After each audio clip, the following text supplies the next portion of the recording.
Well done. Well done. Here's Scott Vanya. He's quick. He's He is. quick. I know. If those not used to this, the poets get to choose when they perform that way. They're raring to go, and Scott is quite raring to go. Scott improvises, so whatever happens now has never happened before and may never happen again. So here's Scott Vanya.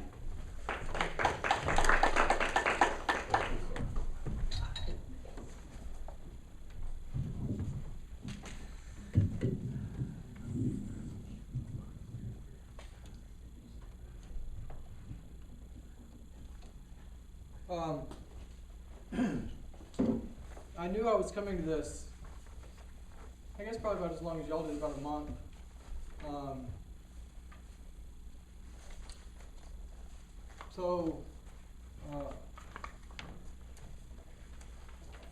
Gave a lot of thought to what was meant, and I've even actually gone and had some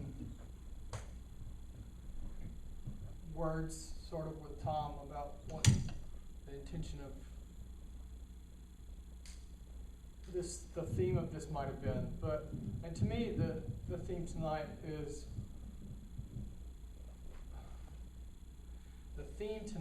how poetry can make the world a better place, both individually and globally.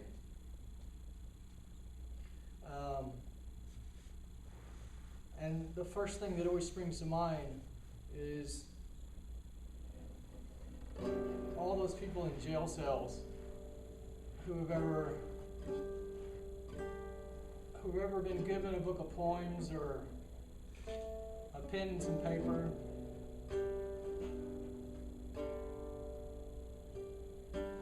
and said, find your way out of here.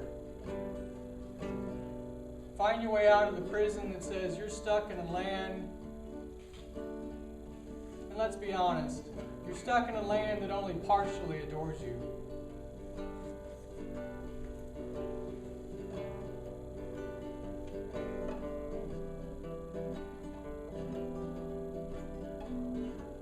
Because there's definitely something about the world that adores you, that wants to let the water of love and light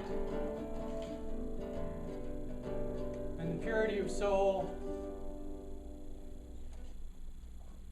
pass through you. I wondered to myself today,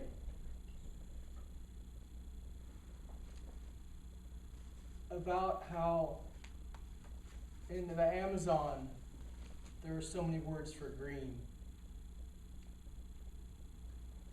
and how I expect in the Sahara or Iraq or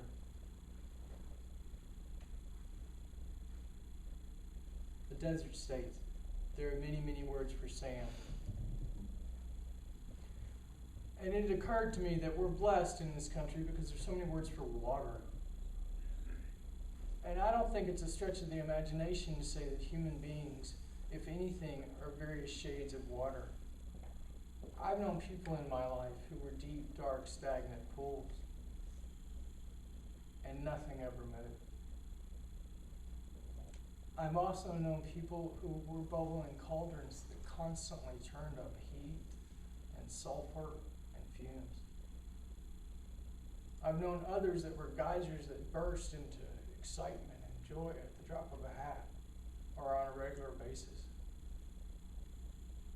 I've known others that flowed downstream, and as they went, they took bits of the riverbed with them, even though the whole while there were tree trunks standing on the side that never moved. I dipped into a lake one time in Colorado. My parents said it was time to take a bath. We had been on vacation, I think, for about a week or a month, I don't remember how long. And they said, you have to get in the water and bathe. Mind you, this is glacial runoff that they had us get into.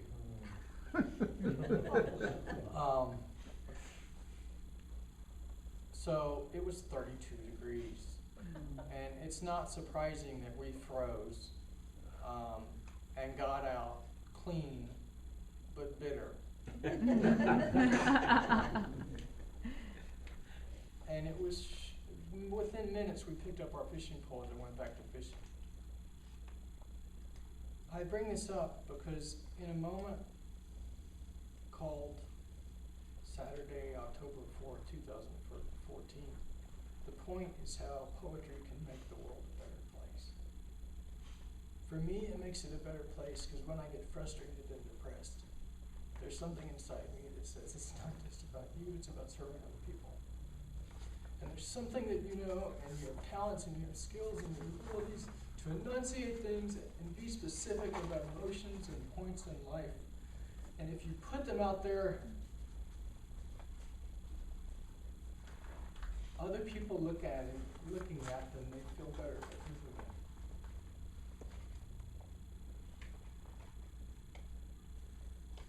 So I humble myself. I saw someone not 2 nights ago, the first time he was ever spontaneous on stage and improvised.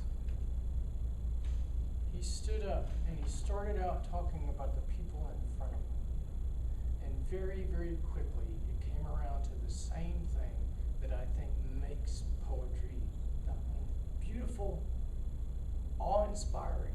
The reason it's taught in every English class in this country in every single grade, because there's a value in it, because it frees the spirit, it lets the water run downhill, it dissolves the pain, it dissolves the mystery, it flows like soul out of the sky onto each of us when it rains.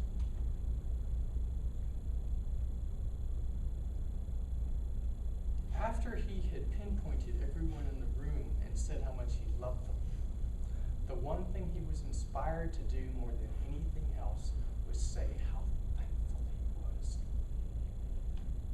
There are times I'm on my back porch and I go, man, you just spent the better part of the last 3 years doing nothing but poetry. You know, you get parents who say you should get a job to pay your bills, make some money. And something my son calls the worst of human predicaments.